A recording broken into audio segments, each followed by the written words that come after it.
প্রিয় দর্শক, সবাইকে শুভেচ্ছা জানাচ্ছি। আজকের অনুষ্ঠান দেখবার জন্য ষড়যন্ত্রের বেড়া জালে কি বাংলাদেশ? সেনাবাহিনী এবং সরকার মুখোমুখি অবস্থানে রয়েছে। বিষয়টি এমন দেখাচ্ছে দেখাচ্ছে জনগণের কাছে, যেটি আজকে স্পষ্ট করেছেন আহ, আমাদের সেনাবাহিনীর পক্ষ থেকে আজকে বিবৃতি দেওয়া হয়েছে। তারা বলছে, আসসালামু আলাইকুম সম্মানিত দর্শক, আজকের এই ভিডিওতে দেখতে পারবেন আমাদের বাংলাদেশে কোথায় কি হচ্ছে, সমস্ত কিছু গোপন তথ্য আজকের এই টোটাল ভিডিওতে আপনারা জানতে পারবেন, যেটা টকশো আকারে তুলে ধরা হয়েছে। বাংলাদেশের কিন্তু মানে বড় বড় নেতাকর্মী এই টকশোতে অংশগ্রহণ করেছেন। বর্তমান আমাদের দেশে কি হচ্ছে, দর্শক আপনারা ভিডিওটি সম্পূর্ণ ধারাবাহিকভাবে দেখতে থাকুন। প্রিয় দর্শক, সবাইকে শুভেচ্ছা জানাচ্ছি। আজকের অনুষ্ঠান দেখবার জন্য ষড়যন্ত্রের বেড়া জালে কি বাংলাদেশ? সেনাবাহিনী এবং সরকার মুখোমুখি অবস্থানে রয়েছে। বিষয়টি এমন দেখাচ্ছে জনগণের কাছে, যেটি আজকে স্পষ্ট করেছেন আহ আমাদের সেনাবাহিনীর পক্ষ থেকে আজকে বিবৃতি দেওয়া হয়েছে। তারা বলছে সরকারের সাথে কোনো ধরনের সমস্যা না, কিন্তু জনগণ কেন সরকার এবং সেনাবাহিনীর মাঝে দূরত্ব দেখতে পাচ্ছে? নির্বাচনের সময় নিয়ে চ্যালেঞ্জিং অবস্থানে সরকার এবং বিরোধী দলগুলো, বিশেষ করে বিএনপির পক্ষ থেকে শক্ত অবস্থানে বলে দিয়েছে যে আগামী ডিসেম্বরের মধ্যে নির্বাচন হতে হবে। সরকার পক্ষ থেকে কিছুটা আমরা ইঙ্গিত পাচ্ছি যে তারা জুনের 30 তারিখের পর একদিনও তারা ক্ষমতায় থাকবে না, এমন বলেই ইঙ্গিত দেওয়া হচ্ছে। কিন্তু এই নির্বাচনের তারিখ এবং সময় নিয়ে এই শেষ অবস্থানেও আমরা মুখোমুখি ভাবেই দেখতে পাচ্ছি সরকার এবং বিরোধী দলগুলোর মধ্যে। আহ সামনের আসলে সময়টাতে কি হতে যাচ্ছে, সবকিছু মিলিয়ে আমাদের এই আলোচনার আয়োজন। প্রিয় দর্শক, আমাদের সাথে রয়েছেন জনাব কমান্ডার হাজী নুরুল ইসলাম। তিনি একজন বীর মুক্তিযোদ্ধা, পাশাপাশি রাজনৈতিক বিশ্লেষক তিনি আছেন। জনাব ডক্টর ফয়জুল হক, তিনি একজন রাজনীতিবিদ আছেন।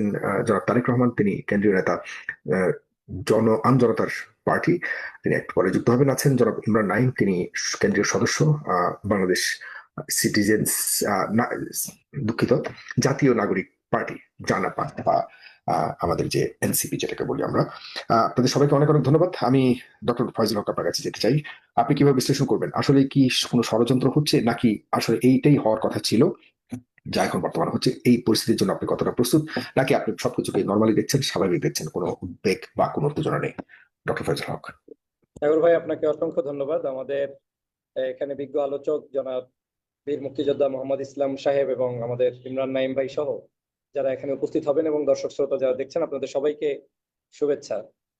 বাংলাদেশের আসলে 5 তারিখের পরে আপনি ষড়যন্ত্র চলবে না এটা আপনার বলার কোনো সুযোগ নেই। ষড়যন্ত্র চলমান রয়েছে, দেশ বিদেশি বিভিন্ন চক্রান্ত স্টিল চলমান রয়েছে, এবং বাংলাদেশ যাতে সুষ্ঠু সুন্দর ধারায় পরিচালিত হতে না পারে সেজন্য পার্শ্ববর্তী দেশ এবং আওয়ামী লীগ উভয়ই একেবারে একজোট হয়ে নেমেছেন। এবং আপনি সেটা নিশ্চয়ই জানেন যে বাংলাদেশের মূল টার্গেটটা হচ্ছে এখন ডক্টর মোহাম্মদ ইউনূসকে কলঙ্কিত করা, বিপদে ফেলা, এবং তাকে বিপদে ফেলতে পারলে এই সরকারকে বিপদে ফেলা যাবে, এবং সেই বিপদের উপর ভিত্তি করেই আবার এখানে নতুন করে আওয়ামী লীগের ষড়যন্ত্র বা বিস্তার করার সুযোগ করে দিবে।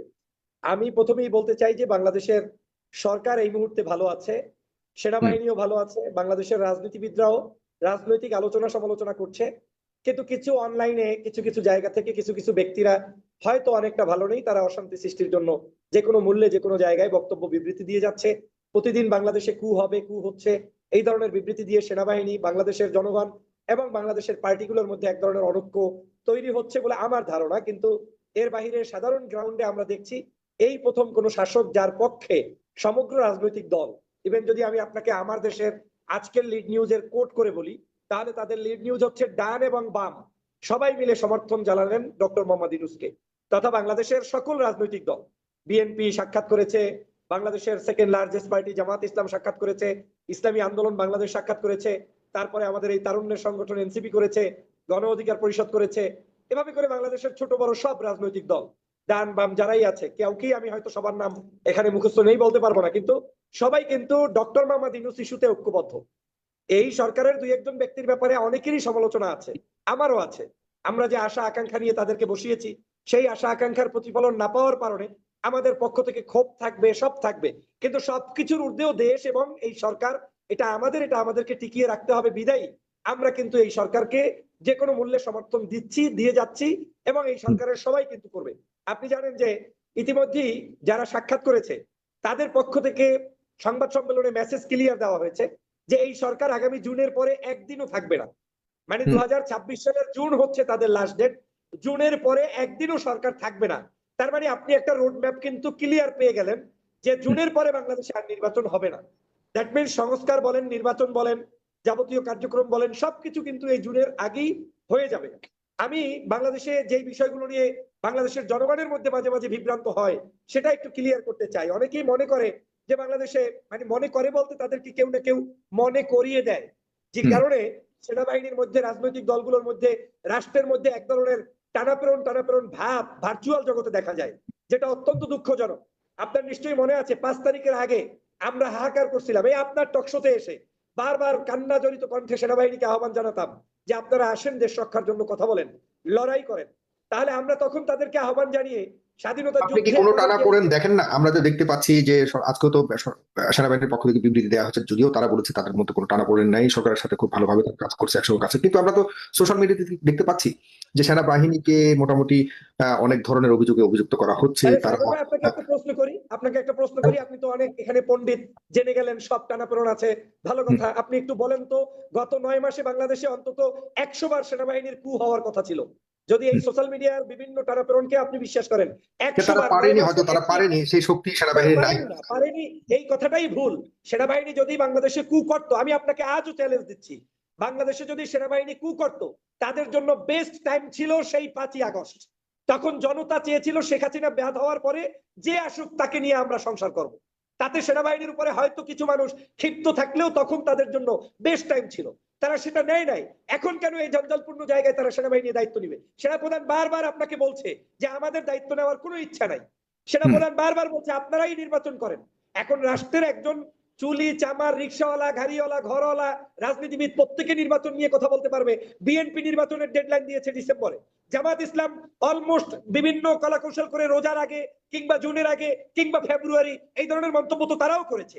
ইসলামী আন্দোলন তো স্টেট বলেছে জুনের একদিন পরেও এই সরকার থাকবে না। তার মানে বাংলাদেশের 3টা বৃহত্তর বড় রাজনৈতিক দল, যারা এখন সংখ্যাধিক্যে জনগণের কাছে জনপ্রিয় দল, সেই বিএনপি, জামাত, চরমনাই যদি বলতে পারে ডেডলাইন, তাহলে সেনাবাহিনী, গোয়েন্দা সংস্থা, বিদেশি সংস্থা, বিভিন্ন দেশ মাতৃকার সবকিছু বিবেচনা করে তারা কি পরামর্শ দিতে পারবে না? রাষ্ট্রের একটা কাজে তারা কি পরামর্শ দিবে না? তারা কি আমার রাষ্ট্রের অংশ না? এই মুহূর্তে এই যে আন্তর্জাতিক ষড়যন্ত্রের সাথেও তো তারা রয়েছে বলে ইঙ্গিত বা অভিযোগ পাওয়া যাচ্ছে। এইটা সাগর ভাই যারা প্রমাণ করতে চাবে, আমি মনে করি বাংলাদেশকে গৃহযুদ্ধের দিকে তারা নিয়ে যাবে। এই বাংলাদেশের মানচিত্র রক্ষা করতে হলে এদেশের আমাদের রাজনৈতিক দলগুলোকে থাকতে হবে, সমালোচনা থাকবে, কিন্তু কাউকে মুছে দিয়ে তো আপনি শেষ করতে পারবেন না। আমি ধরে নিলাম বিএনপি খুব খারাপ, আপনার চরিত্রের কাছে জামাত খুব খারাপ, চরমনাই খুব খারাপ, বেস্টটাকে বাংলাদেশে আওয়ামী লীগের অপোজিশন হিসেবে যারা আছে তাদের মধ্য থেকেই আমাকে কাউ না কাউকে চুজ করতে হবে। আপনাকে ধরে নিতে হবে সেনাবাহিনীর সব কাজ আপনার পছন্দ না, কিন্তু সেনাবাহিনী, এই বাহিনী ছাড়া একটা রাষ্ট্র কিভাবে পরিচালিত হবে বলেন? রাষ্ট্রের সার্বভৌমত্ব রক্ষা করবে কে? কিন্তু সেনাবাহিনী তো রাজনৈতিক ব্যাপারে কথা বলার যে কথা, সেটাকে সাগর ভাই, না, রাজনৈতিক বিষয়ে তারা হস্তক্ষেপ করছে না। এটা হচ্ছে বাঙালির অতিরিক্ত, আমরা পেয়ে গেলে তখন কৃতজ্ঞতা স্বীকার করি না। 1/11 সময় যারা করেছে সেইটা ছিল রাজনৈতিকভাবে হস্তক্ষেপ। তারা ক্ষমতার অপব্যবহার করেছে, নির্যাতন করেছে, নিপীড়ন করেছে, সৈনিকরা সেই জায়গায় সে সময় অনেক বিতর্কিত হয়েছে। কিন্তু এই সরকারের সময় এই সেনাবাহিনী অনেক সুযোগ পাওয়া সত্ত্বেও তারা কিন্তু সেটা করছে না। আমি আপনাকে উদাহরণ দিয়ে বলি, সেনাবাহিনী অনেক অপরাধীকে সুযোগ করে দিয়েছে চলে যাওয়ার জন্য। তাদের সেনাপতির 626 জনের তালিকা আমরা শেষ পর্যন্ত প্রকাশ পাই, তারা কোথায়? এগুলি সেনাবাহিনী সহযোগিতা না থাকলে যেতে পারতো না, এই দায় কি তারা নিতে পারে? সাগর ভাই, সে ভিন্ন বিতর্ক। আপনি যদি সেই বিতর্কে যান, তাহলে বাংলাদেশের প্রত্যেকটি রাজনৈতিক দলের সেই 9 মাসের মধ্যে আমরা কি কি করেছি আমাদের আমলনামাও জাতির কাছে আসতে হবে। এখন আমি যেভাবে কথা বলছি আর আপনি যেভাবে আমাকে কাউন্টার দিচ্ছেন, মনে হচ্ছে আমি মনে হয় সেনাবাহিনীর কোনো বেতনমুক্ত লোক না। আমি সেটা না, আমি সংঘাত চাই না, আমি বাংলাদেশের বাস্তবতা নিয়ে কথা বলছি। আমি বাংলাদেশের সোশ্যাল মিডিয়াতে আমরা দেখতে পাচ্ছি সেনাবাহিনীর প্রতি একটা বড় ধরনের বিরূপ প্রতিক্রিয়া, বিরূপ মনোভাব মানুষের রয়েছে। বিরূপ প্রতিক্রিয়া আপনি এই বাংলাদেশে আপনি যেই প্রতিক্রিয়ায় জনগণকে তৈরি করবেন, সেই প্রতিক্রিয়াই আপনি পরের দিন পাবেন। আপনি কয়েকদিন আগে শুনেছেন যে রাতের বেলা সেনাবাহিনী ক্ষমতা নিবে। আশ্চর্য বিষয়, আপনি প্রতিদিন বলছেন ক্ষমতা নিবে, ক্ষমতা নিবে, ক্ষমতা নিবে, মানুষদের ঘুম নষ্ট করছেন, তারপরে ক্ষমতা নিচ্ছে না। আপনি বলে দিচ্ছেন জামাতের আমির অমুকের সাথে সম্পর্ক করলো, তিনি একেবারে লিঙ্কটিং ভাইরাল করে দিলেন, মিথ্যা বানোয়ার তথ্য দিলেন। আসলে তো এটা হতে পারে না। আমরা তাদের প্রত্যেকের প্রতি রেসপেক্ট করি। ইভেন আনটিল টুডে আমি যখনই টকশো করি, কারো নাম নিয়ে কাউকে বিসর্গারও করতে চাই না, কিন্তু জনগণকে সে সচেতন হতে হবে। বাংলাদেশটাকে তো এরকম ছেড়ে দেওয়া যাবে না। আমি বলতে চাচ্ছি যেটা উদাহরণ হিসাবে, সেই সেনাবাহিনী এখনো কিন্তু পার্ট অফ আস। আজকে যদি সেনাবাহিনী 1 ঘন্টার জন্য আমাদের থেকে দূরে সরে যায়, এই অন্তর্বর্তীকালীন সরকারকে ক্ষমতায় রাখার কোনো সাধ্য কারো নাই। এটা বাস্তবতা, মানতে হবে। শুধু কি সেনাবাহিনী? সেনাবাহিনী আছে, নৌবাহিনী আছে, বিমান বাহিনী আছে, প্রশাসন আছে, পুলিশ আছে। আপনি ভালোই জানেন যে পুলিশের 16 বছরে আওয়ামী লীগের অনেক লোক ঢুকেছে। তাই বলে আপনার লোকগুলো তো আপনি তৈরি করতে পারেন নাই। এখন যেহেতু পারেন নাই, যারা আছে তাদেরকে নিয়েই আপনাকে ট্রাফিক নিয়ন্ত্রণ করতে হচ্ছে। এগুলোর সমালোচনা করা যেতে পারে যে সরকারের অন্তর্বর্তীকালীন দায়িত্বে যারা আছে তারা কয়জন আওয়ামী লীগকে বহিষ্কার করে দেশপ্রেমিক নাগরিককে নিয়োগ দিতে পেরেছে, কেন তারা পুলিশে 1 লক্ষ লোক নিয়োগ দিতে পারলো না, কেন তারা এম্বাসিগুলোর অ্যাম্বাসেডর পরিবর্তন করতে পারলো না, কেন তারা এখন পর্যন্ত বিচার করতে পারলো না, কেন তারা এখন পর্যন্ত সুচিকিৎসা দিতে পারলো না, কেন তারা এখন পর্যন্ত শহীদ পরিবারের খোঁজ নিতে পারলো না, কেন তারা এখন পর্যন্ত নির্বাচনী রোডম্যাপ দিতে পারলো না। This is a big question. এটা আপনাকে করতে হবে। কিন্তু একটি গোষ্ঠী সেনাবাহিনীর মধ্যে, জনগণের মধ্যে, রাজনীতিবিদদের মধ্যে সংঘাত তৈরি করে, অবিশ্বাস তৈরি করে, বিপ্লবের সপক্ষের শক্তিগুলোর মধ্যে বিভাজন তৈরি করবে, সেটা কোনোভাবে মেনে কিন্তু নিলে সরকার কি সঠিক পথে রয়েছে কিনা? সরকারের সাথেও তো রাজনৈতিক দলগুলোর একটা বড় ধরনের তফাৎ আমরা দেখতে পাচ্ছি। নির্বাচন বিষয়ে দেখা যাচ্ছে যে এখনো পর্যন্ত মুখোমুখি অবস্থান রয়েছে। সে আবার এনসিপির সাথে যে নতুন দল এখনো পর্যন্ত রাজনৈতিক দল হয়নি, তাদের সাথেও অন্যান্য রাজনৈতিক দলগুলোর মতো পার্থক্য ব্যাপকভাবে রয়েছে। চতুর্দিকে আমরা আন্দোলনের কথা শুনে আজকে ঢাকার বিভিন্ন সেক্টরে আন্দোলন হচ্ছে। সরকার একটা টালমাটাল অবস্থায় রয়েছে। সরকারের তো স্টেবল না, আই এগ্রি উইথ ইউ। আপনার এখানে আমি অবশ্যই, গত 16 বছর রাজনীতি ছিল না, তাই কেউ কথা বলতে পারে নাই, কারোর সাথে কারো মতের অমিল ছিল না, দ্বন্দ্ব ছিল না, কথাবার্তা ছিল না। এখন তো মতের এই যে ভিন্নতা, এটাই তো আমার গণতন্ত্র। আজকে এনসিপি একটা ভুল বক্তব্য দিবে, সেটাকে আমি কোট করে আমার পক্ষে জনসমর্থন নিয়ে আসবো, এটা তো কৌশল। তারা যত ভুল করবে আমার লাভ, আমি যত ভুল করব তাদের লাভ। এভাবে করেই রাজনৈতিক সংস্কৃতির চর্চা হবে। কিন্তু তারা যে ভুলগুলো করছে, সে ভুলের জন্য তারা জনগণের কাছে দায়ী থাকবে। যেমন আপনারা এনসিপির সেই পূর্বের যে জয় জয়কার অবস্থা, নিশ্চয়ই আপনারা গত 1 মাস বা 15 দিন পর্যন্ত সেই জয় জয়কার দেখতে পাচ্ছেন না। এর কারণ আছে, জামাতের সাথে তাদের কিছু বিশ্বাসঘাতকতা মনে হয়েছে, তৈরি হয়েছে, বিএনপির সাথে তাদের কিছু দূরত্ব তৈরি হয়েছে, সাধারণ জনগণের সাথে তাদের কিছু হয়েছে। সেটা রাজনৈতিকভাবে তারা মোকাবেলা করবে। তারা যদি জনগণকে সন্তুষ্ট করে রাজনীতিতে টিকে থাকতে পারে, করবে। না থাকলে ওল্ড ইজ গুড, ওই যে আমার বিএনপি, ওই যে আমার জামাত, ওই দেশপ্রেমিক দলগুলোই আমার দেশকে নেতৃত্ব দিবে, ফাইন, আমরা সেটা ওয়েলকাম জানাই। আমি সর্বশেষ আপনাকে একটা পয়েন্ট বলে রেখে শেষ করতে চাই। বাংলাদেশে গত 16 বছর পর্যন্ত একজন এসআই, একজন কনস্টেবল পর্যন্ত যে ধরনের রাজনৈতিক অনধিকার চর্চা করেছে, এবং সেই অনধিকার আমার পক্ষ থেকে বলছি না, আওয়ামী লীগের বড় মাপের নেতা তোফায়েল আহমেদ সাহেব সংসদে দাঁড়িয়ে বলেছিলেন যে আমরা জিম্মি হয়ে যাচ্ছি প্রশাসনের কাছে, কর্মকর্তাদের সাথে। আপনি সেই জায়গা থেকে হিসাব করে আজকের বাংলাদেশের প্রেক্ষাপটে এই সময় সেনাবাহিনী যা করার উচিত ছিল করতে পারতো, তার কিছুই করছে না, বরং ধৈর্যের পরিচয় দিয়ে জনগণের সাথে কাজ করছে। আমি গ্যারান্টি দিয়ে বলতে পারি, যদি বাংলাদেশে এমন কোন বড় ধরনের অরাজকতা সৃষ্টি আমরা না করি যেটা সার্বভৌমত্বের জন্য হুমকি স্বরূপ, তাহলে অন্ততপক্ষে সেনাবাহিনী আমাদের এই রাজনীতিতে হস্তক্ষেপ করবে না। নির্বাচন পর্যন্ত আমাদেরকে ধৈর্য ধরতে হবে, এবং জুন পর্যন্তই, যেহেতু ডক্টর মোহাম্মদ ইউনূস টাইম দিয়েছে, আমি বিশ্বাস করি জুন পর্যন্তই বাংলাদেশের সমগ্র রাজনৈতিক দলকে ধৈর্য ধরা উচিত। আর আমাদের রাজনৈতিক নিজস্ব এজেন্ডা বাস্তবায়নের জন্য নিজেদের মধ্যে সংস্কার করা প্রয়োজন। কে কার পার্টিতে কত বেশি দেশপ্রেমিক, কত বেশি ভালো মানুষ, কত বেশি জুলাইয়ের স্পিরিটের মুক্তিযোদ্ধা এবং ধর্মভিত্তিক মানুষের সপক্ষের শক্তি, সকল মানুষের পক্ষের শক্তি, তাদেরকে ইনক্লুড করতে পারবে, তারাই আগামী নির্বাচনে জয়যুক্ত হতে পারে। এমনও হতে পারে বিএনপি হবে, এমনও হতে পারে জামাত হবে, এমনও হতে পারে অন্য কেউ হবে। আপনাকে ধন্যবাদ। আপনাকে অনেক ধন্যবাদ। জি, আমি জাতীয় নাগরিক পার্টির কেন্দ্রীয় সদস্য ইমরান নাঈম আপনার কাছে যেতে চাই। আপনার মন্তব্য শুনি। সরকারের সাথে আসলে এনসিপির সম্পর্কটা কি, আপনার কাছে আমি একটু জানতে চাই। সরকার আর এনসিপি, মানে এনসিপি কি সরকারি দল? ব্যাপারটা কি এরকম? আমরা দেখতে পাচ্ছি সরকারের যে কোনো ধরনের বিষয় কিন্তু এনসিপি কথা বলে, এবং সরকারের সিদ্ধান্তকে একমাত্র এনসিপি সমর্থন করে। নির্বাচন কবে হবে সেটাকেও সরকার যেটা বলে সেটার সাথে এনসিপি আছে। মানে এনসিপি কি সরকারি দল? একটু শুনতে চাই। আচ্ছা, ধন্যবাদ সাইফুল সাগর ভাই। আমার মনে হয় কথা শোনা যাচ্ছে। ওকে, হ্যাঁ, স্পষ্ট। আজকের উপস্থিত আমার সহ আলোচক মোহাম্মদ ইসলাম স্যার সহ ডক্টর ফয়জুল হক ভাই এবং তারেক ভাই, আসসালামু আলাইকুম, এবং যারা দেখছেন দেশ বিদেশে, আসসালামু আলাইকুম। ভাই যে প্রশ্নটি করলেন, এনসিপি কি সরকারি দল? না, এনসিপি সরকারি দল কেন হতে যাবে? এনসিপি কখনোই সরকারি দল না। জুলাই স্পিরিটকে ধারণ করে আমরা তারুণ্য নির্ভর একটি দল করেছি, সেটি হচ্ছে এনসিপি, জাতীয় নাগরিক পার্টি। জুলাইয়ের বেশ কিছু বিষয় নিয়ে মূলত আমরা দাবি তুলে আসছি, এবং বিচার সংস্কার, একই সাথে জুলাই ঘোষণাপত্র, বেশ কিছু বিষয় নিয়ে মূলত আমাদের কর্মসূচি চলমান। এবং আমরা আপনারা জানেন যে এখনো আমাদের গঠনতন্ত্র তৈরি হয় নাই, আমরা আমাদের গঠনতন্ত্র নিয়ে কাজ করছি। তো এখানে আমরা স্পষ্টভাবে করে বলে দেবো যে আমাদের রাজনৈতিক ম্যানিফেস্টোটা আসলে কি হবে সামনের দিনে।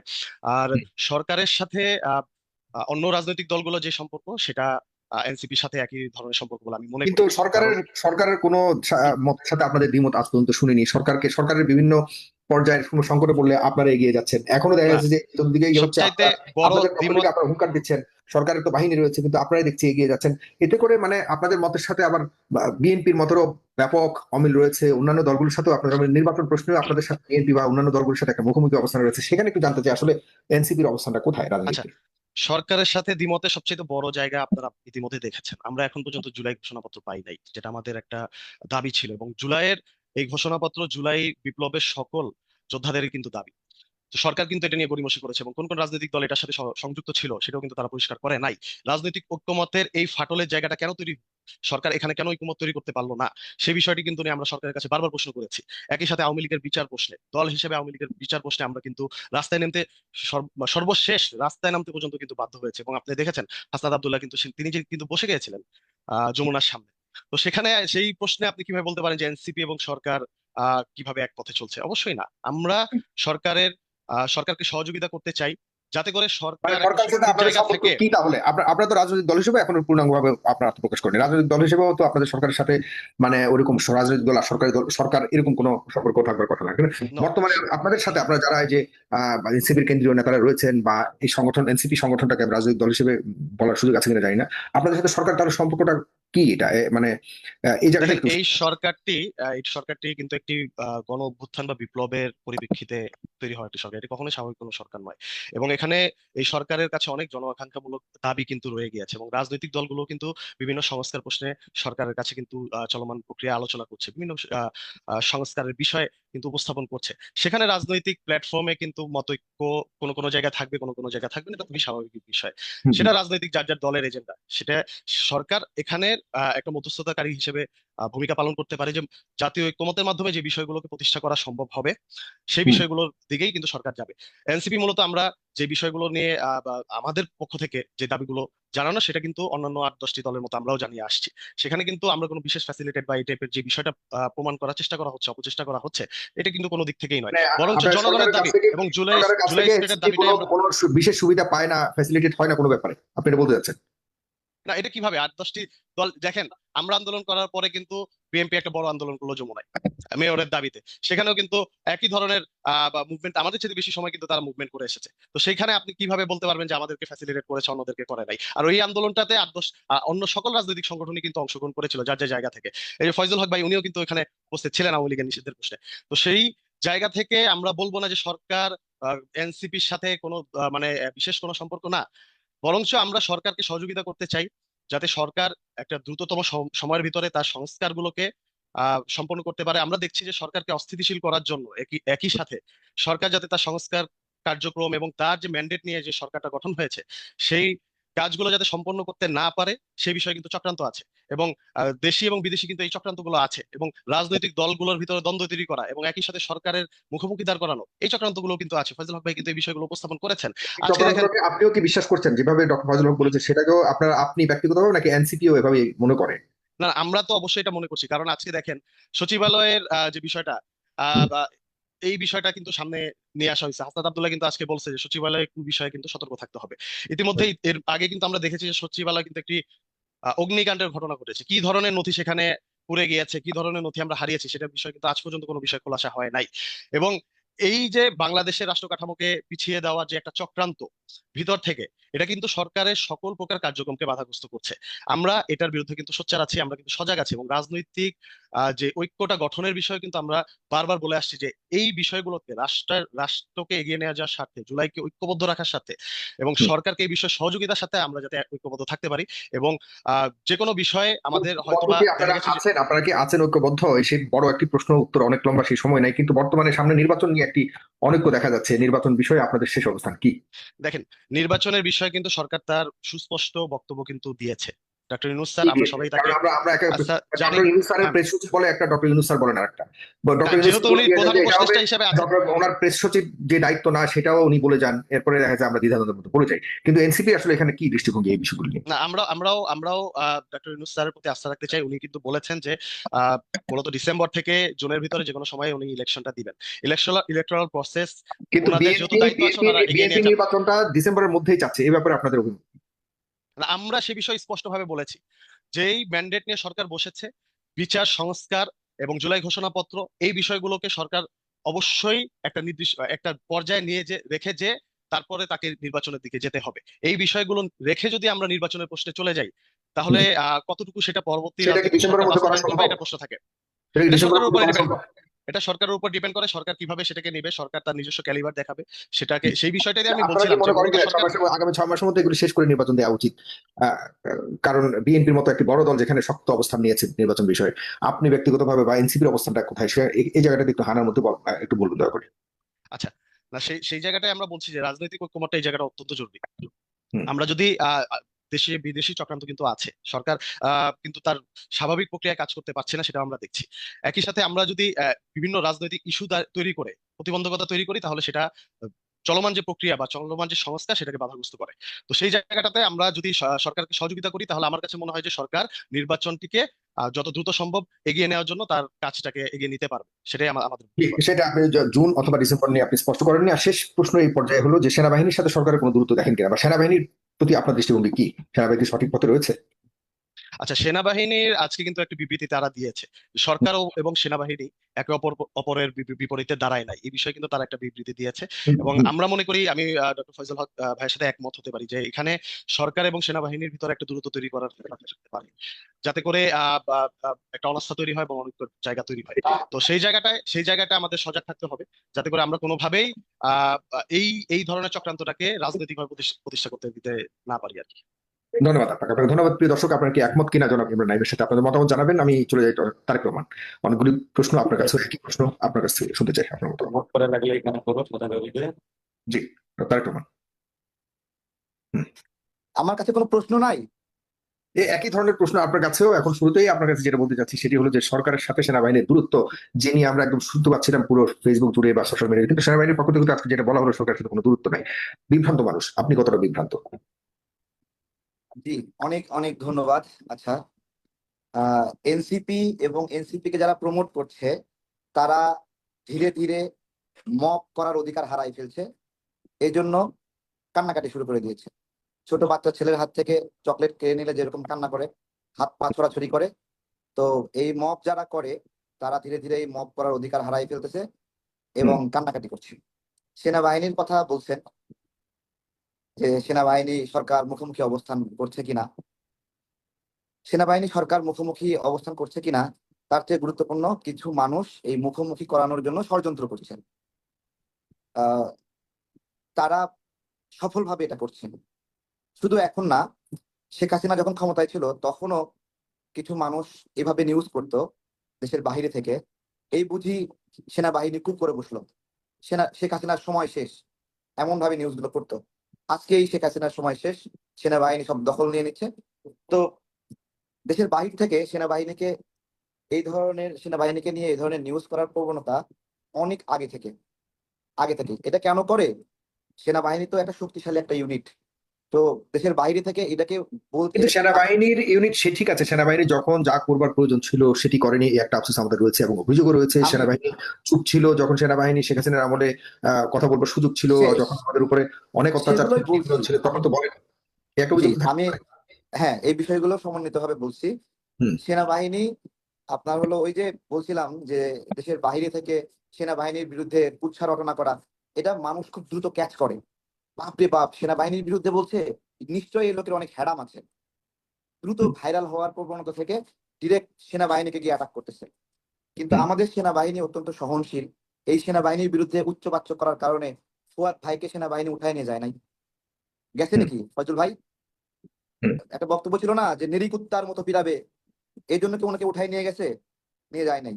এই যে সেনাবাহিনীর যে সহনশীলতা দেশের মানুষের প্রতি, হ্যাঁ ওই সহনশীলতাকে মানে হলো স্ট্রেংথ হিসেবে নিচ্ছে তাদেরকে আক্রমণ করার জন্য, তাদেরকে অসম্মান করার জন্য, হুম। তাই না? এটা হলো একটা বিষয় এবং খুবই অস্বস্তিকর বিষয়। হুম। তো আমরা এটা, সারা বাংলাদেশের মানুষ খুবই বিব্রত হয়ে উঠছে এই বিষয়ে, সেনাবাহিনীর বিরুদ্ধে যারা এই নোংরা কাজগুলো করছে।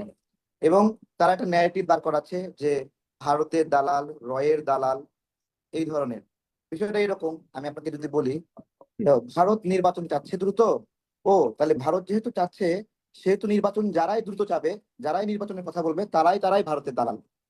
হুম। ন্যারেটিভ গুলো কত সুন্দরভাবে স্প্রেড করেছে। হুম। হ্যাঁ, ও সেনাবাহিনী নির্বাচনের কথা বলছে, নিশ্চিত সেনাবাহিনী রয়ের খপ্পরে পড়েছে, তাই না? কিন্তু মানে নির্বাচন মানে কি, যারা সমাজের প্রতিনিধি, জনগণ তাদেরকে কিছু ভোট দেবে, প্রতিযোগিতা হবে, প্রতিযোগিতামূলক ভাবে মানুষগুলোর মধ্যে থেকে বাছাইকৃত ভালো মানুষগুলো সংসদে যাবে, তারা একটা সংসদীয় ব্যবস্থাপনা গড়ে তুলবে। এই সংসদীয় ব্যবস্থাপনার স্বপ্ন কিন্তু দেখাকে নির্বাচনটা বলতেছে। এই মুহূর্তে দেয়া না দেওয়ার একটা যৌক্তিক কিছু বিতর্ক তো রয়েছে। আপনি যেটা বলছেন সেটা ঠিক আছে, মিলে গেলে এই হ্যাঁ, যে ভারতের দালাল রয়ের দালাল বলা সেটা ভিন্ন একটা বিতর্ক তো আছেই। কিন্তু হ্যাঁ, এছাড়াও মানে নির্বাচনে এই মুহূর্তে দেওয়া উচিত নাকি আরো কিছু সময় নিয়ে দেওয়া উচিত, এর কিন্তু পক্ষে তো আচ্ছা, লজিক্যাল। প্রথমত হলো এই বাংলাদেশের নাগরিকরা, কোন রাজনৈতিক দল এই মুহূর্তে নির্বাচন চাই এই কথা বলছে? কেউ আপনি দেখান কোন দল বলছে এই মুহূর্তে নির্বাচন চাই? না, এই যে দেখেন, বিএনপি বললো না ডিসেম্বরের মধ্যে নির্বাচন চাই। তাহলে ডিসেম্বরের মধ্যে নির্বাচন মানে কি এই মুহূর্তে নির্বাচন? না, একটা একটা একটা টাইম লিমিট তো দিয়ে দিয়ে দেওয়া হয়েছে, টাইম লাইন তো দিয়ে হ্যাঁ, দেওয়া তো হয়েছে। ডিসেম্বরের কথা তো ডক্টর ইউনূস বলছে ডিসেম্বর থেকে জুন, তো বিএনপি বলছে একটু ভিন্ন মত জ্ঞাপন করছে যে ডিসেম্বর থেকে জুন না, ডিসেম্বরের মধ্যে চাই।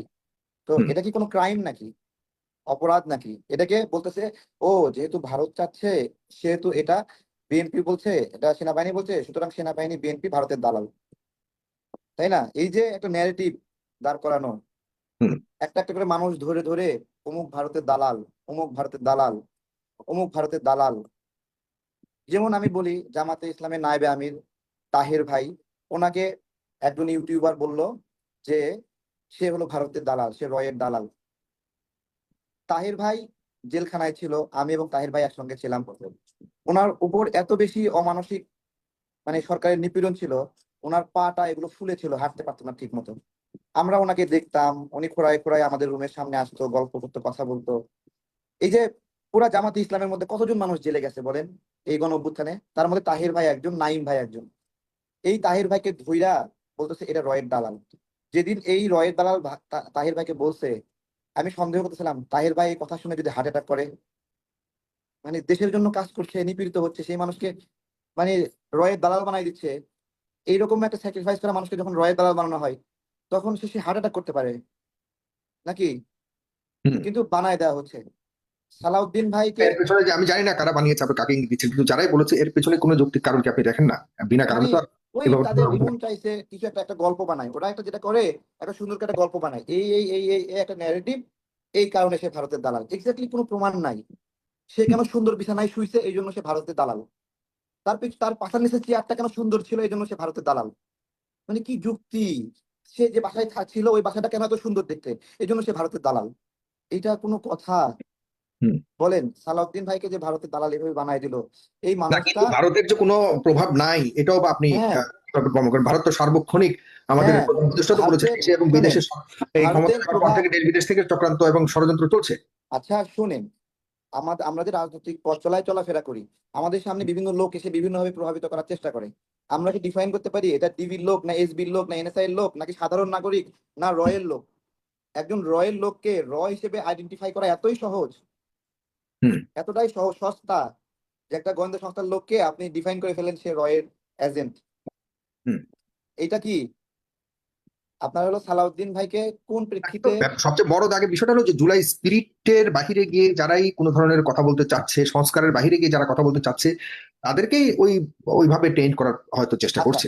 আপনি খুব ভালো বলেছেন, ডক্টর ইউনূস অভিমান করেছে, তাই তো? কি কি বিষয়ে অভিমান করতে পারে উনি এই সময়ে, কি কি ঘটনা ঘটেছে? এক নাম্বার বিষয় হলো বন্দর নিয়ে উনি যেরকম চেয়েছে সেরকম হয়নি, সেরকম হতে দিতে চাচ্ছে না কিছু মানুষ। করিডোর নিয়ে উনি যা চায় সেরকম হতে দিতে চাচ্ছে না। আর একটা হুম। বিষয়, ওনার বিষয়ে অনেকগুলো অর্থনৈতিক সুবিধা গ্রহণ, যেই কারণে ইমরান খান কিন্তু জেলে গিয়েছিল, যে হুম। ওনার বউ কেন দুবাইয়ের শেখের নেকলেস বিক্রি করে দিছে, তাই তো? নিজে ব্যবহার করার কথা ছিল সেটা বিক্রি করে অর্থনৈতিকভাবে লাভবান হয়েছে। এইটুকু অর্থনৈতিকভাবে লাভবান হওয়ার কারণে ইমরান খানকে জেলে যেতে হয়েছে। সেই জায়গায় হাজার হাজার কোটি টাকার অর্থনৈতিক সুবিধা নেওয়া, হুম। ৬৬৭ কোটি কর মওকুফ নেওয়া, তারপরে হলো বিভিন্ন লাইসেন্স নেওয়া, যেগুলো ওই গুরুত্বপূর্ণ পদে থেকে সেটার সঙ্গে যায় না, ওইটা নেওয়া যায় না। ঠিক আছে? তো এই যে এইগুলো তো ঘটছে কয়েকদিনে। এই সকল কারণে ডক্টর ইউনূস অভিমান করছে। আরেকটা যেটা হলো নির্বাচন কেন্দ্রিক অভিমান করছে। হুম। ডক্টর ইউনূস এই বিষয়গুলোতে অভিমান করলো, তার অভিমানের কারণে সবাই টেনশনে পড়ে গেল, উনি পদত্যাগ করবে। উনি অভিমান করলো, টেনশনে পড়ে গেল, আমরা টেনশনে, সবার ঘুম হারাম, হুম। অনেকে ঘুমাতে পারে নাই অভিমানের কারণে। আপনারা কখনো দেখেছেন কোন জুলাই যোদ্ধা মারা গেছে চিকিৎসা না পেয়ে, সেই কারণে ডক্টর ইউনূস অভিমান করছে তার স্বাস্থ্যমন্ত্রীর উপরে, স্বাস্থ্য উপদেষ্টার উপরে? কোনো হুম। দেখাতে পারবেন? আমরা অনেকগুলো মিটিং করছি প্রধান উপদেষ্টার সাথে, কোনো মিটিং এ জুলাই গণ অভ্যুত্থানে আহতদের চিকিৎসা করার ক্ষেত্রে কি ব্যবস্থা নেওয়া হতে পারে, আমরা সবাই মিলে কি ভালো উদ্যোগ নিতে পারি যাতে তারা একটু ভালো থাকে, একটা মিটিং এ ওই আলোচনা হয়নি, এই আলোচনা জায়গা পায়নি। উনি তো এই যে 4 জন বিষ পান করলো, উনি কি এই জন্য অভিমান করছে? বলেন, এই জন্য কি অভিমান করছে? এই জন্য অভিমান করেনি। এখন আমরা সরকারকে একবারে প্রশ্নহীন চলতে দেব, যে তাকে কোনো প্রশ্ন করা যাবে না। ও তুমি যেহেতু সরকারকে প্রশ্ন করছো, তুমি তাহলে রয়ের দালাল। কেন? কারণ ডক্টর ইউনূসকে এই মুহূর্তে প্রয়োজন, যেহেতু তুমি সেটাকে বাধাগ্রস্ত করতেছো, তুমি রয়ের দালাল।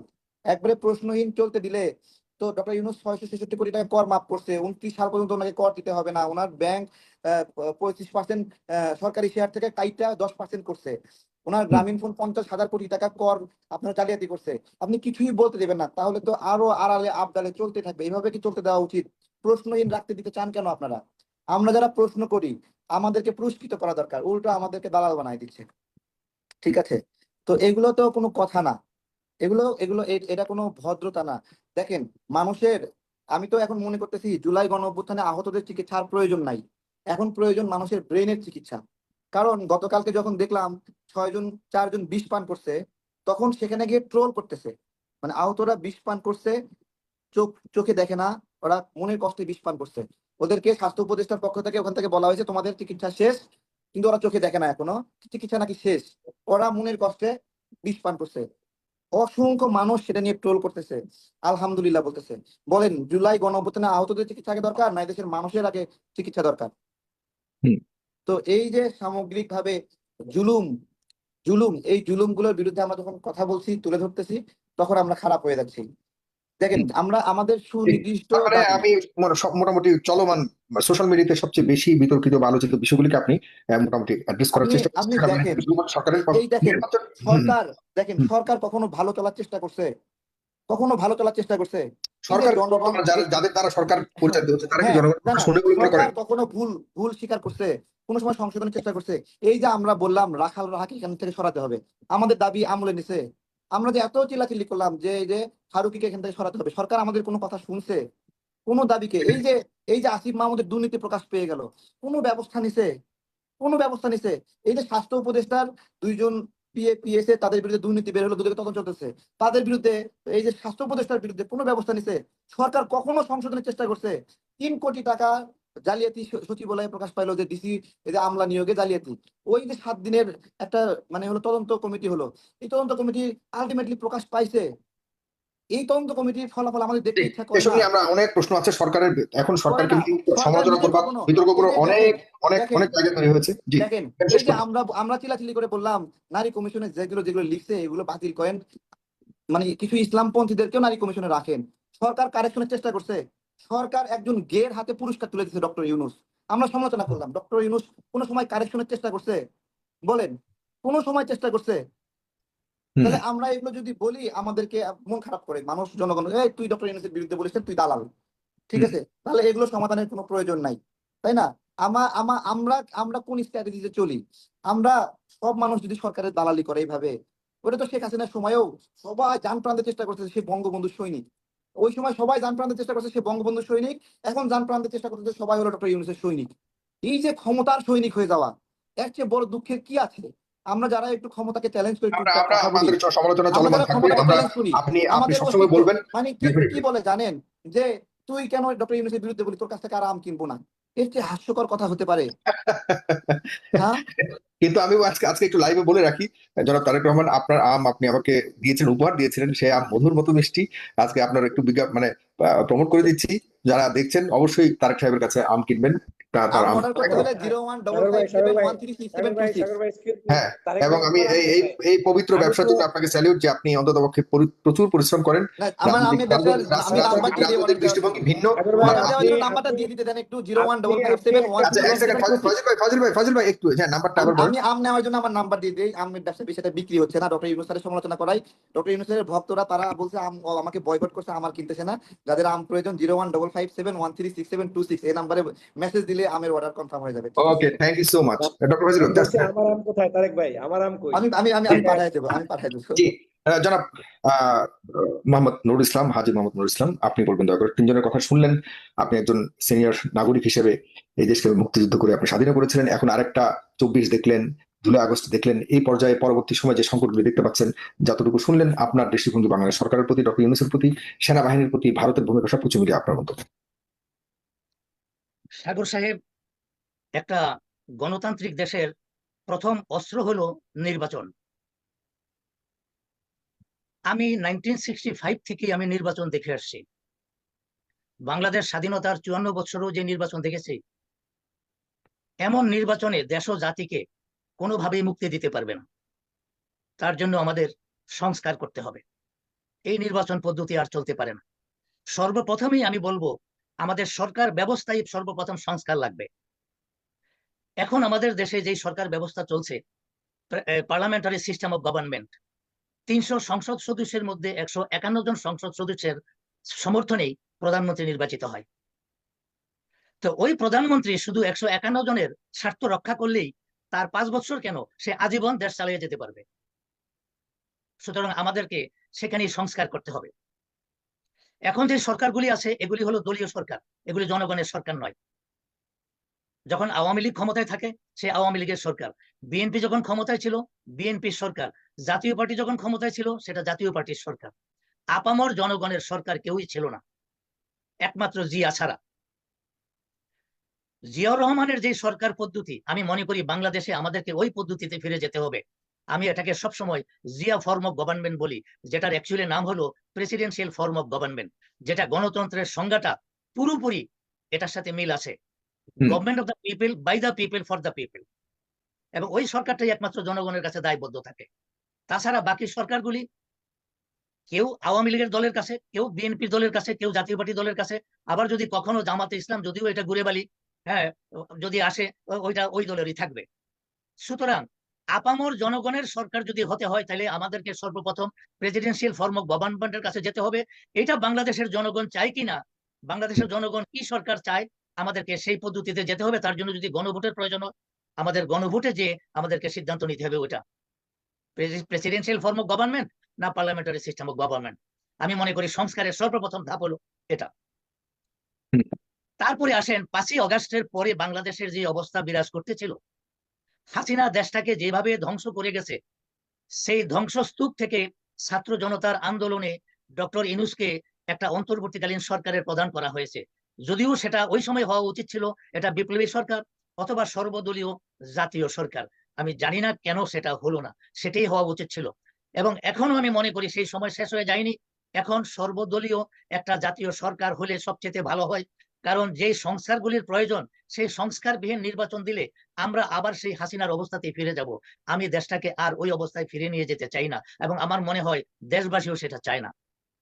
কিন্তু এই সরকারও কি সেই জায়গায় নিয়ে যেতে পারছে বলে মনে করছেন? আপনি যতটুকু দেখছেন গত 10 মাসে তেমন কোনো ডেভেলপমেন্ট দেখছেন না। এই নিয়ে তো বেশ বিতর্ক চলছে। এখন সেনাবাহিনীর পক্ষ থেকেও বলা হচ্ছে যে ডিসেম্বরের মধ্যে নির্বাচন হয়ে গেলে ভালো। সেনাবাহিনীর সাথে দূরত্ব অনেকে মনে করছে সরকারের সাথে রয়েছে। আপনি কি মনে করছেন? এবং বহিরাগত শক্তি, আমাদের যে প্রতিবেশীয় ষড়যন্ত্রের শক্তি, সেটিও খুব জোরালো ভাবে ধীরে ধীরে তাদের ষড়যন্ত্রের ডাল বাড়াচ্ছে বলে শোনা যাচ্ছে।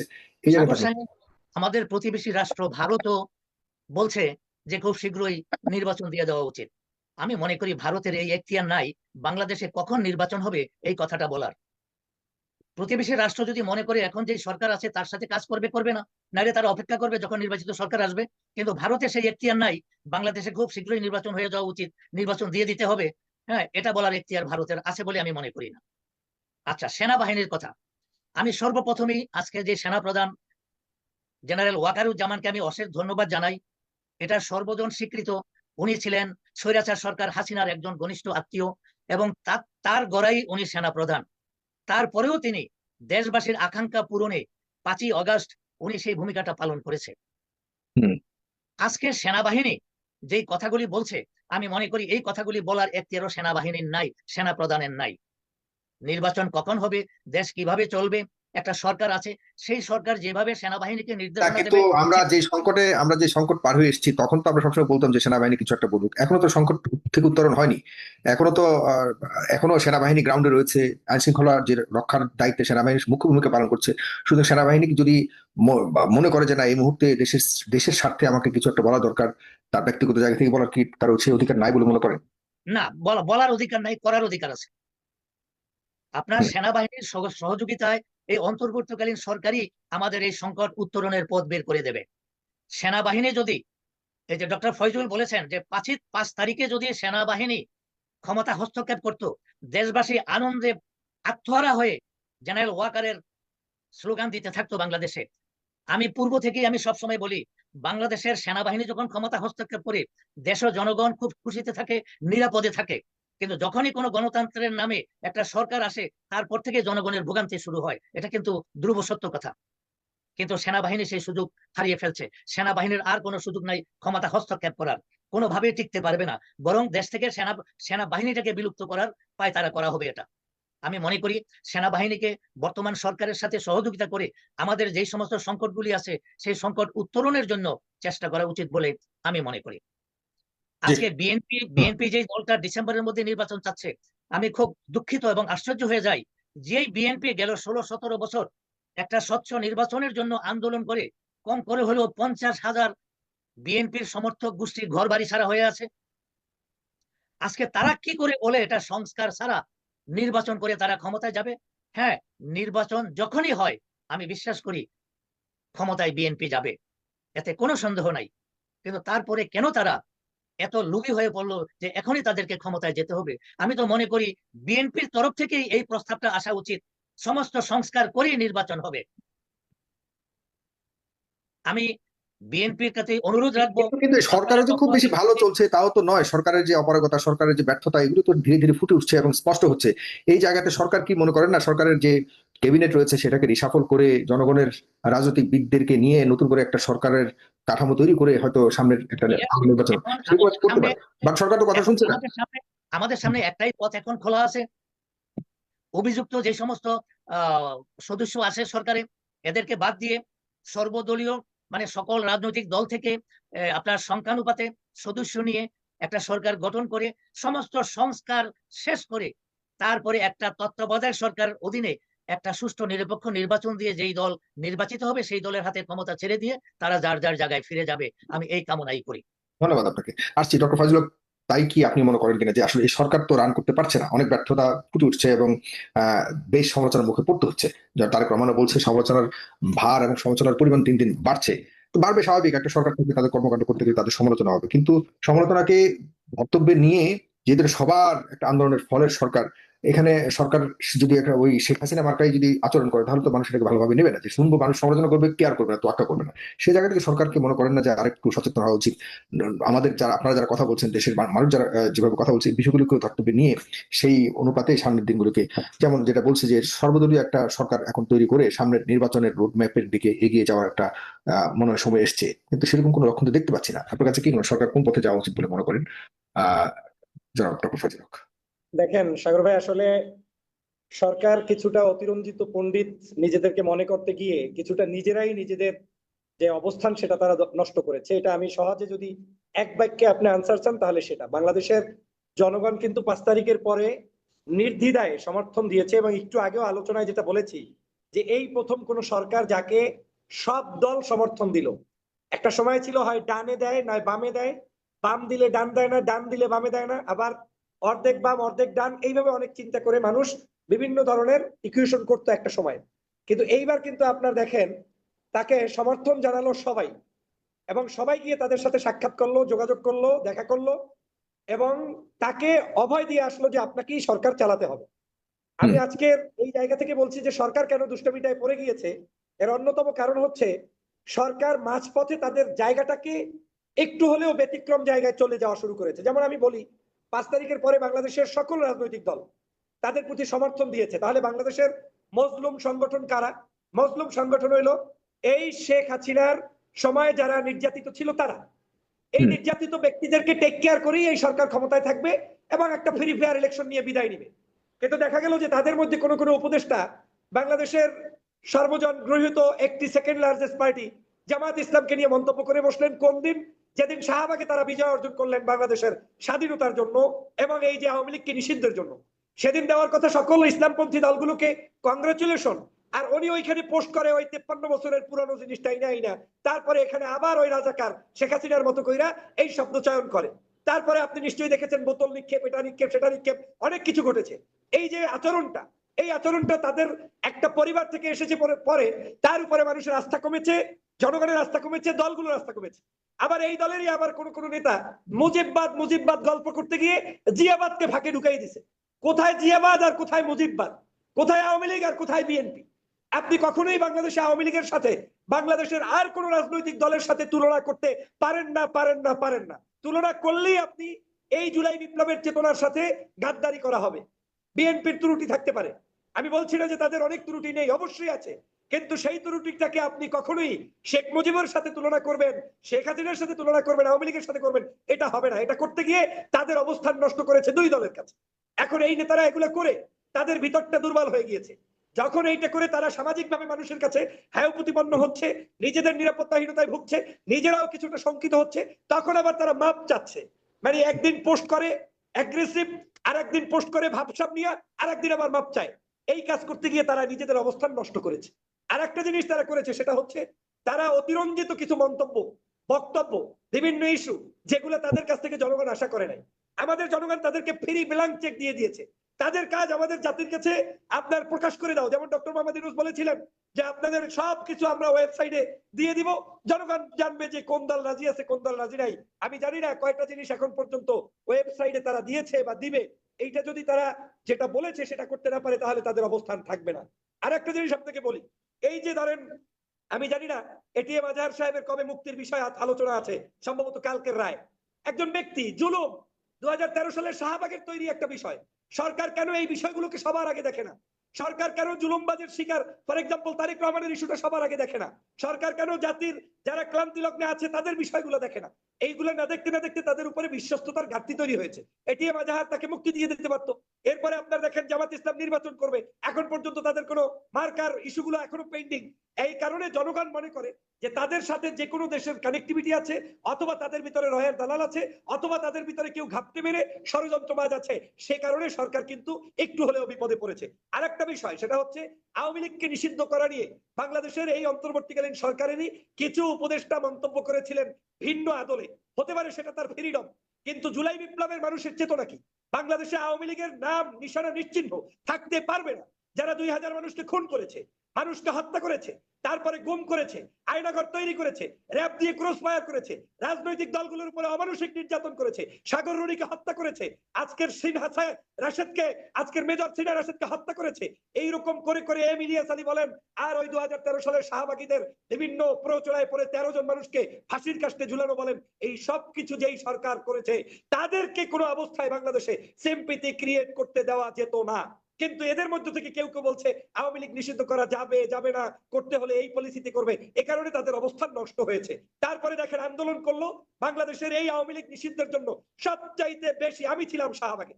আমি একটি দল করি, আপনি জানেন, এখন পর্যন্ত আমি বাংলাদেশ জাতীয়তাবাদী দলের সাথে সম্পৃক্ত, কিন্তু আমি নির্দ্বিধায় বলে যাচ্ছি এই আওয়ামী লীগ নিষিদ্ধ হতো না যদি ইসলামপন্থী রাজনৈতিক দলগুলো ওই শাহবাগে সেই 3 দিন পর্যন্ত ব্লকেট কর্মসূচি না করতো, সমাবেশ না করতো, তাহলে এই বাংলাদেশে আওয়ামী লীগ এই সময় অন্তত কেউ নিষিদ্ধ করতো না। চ্যালেঞ্জ দিয়ে বলে গেলাম।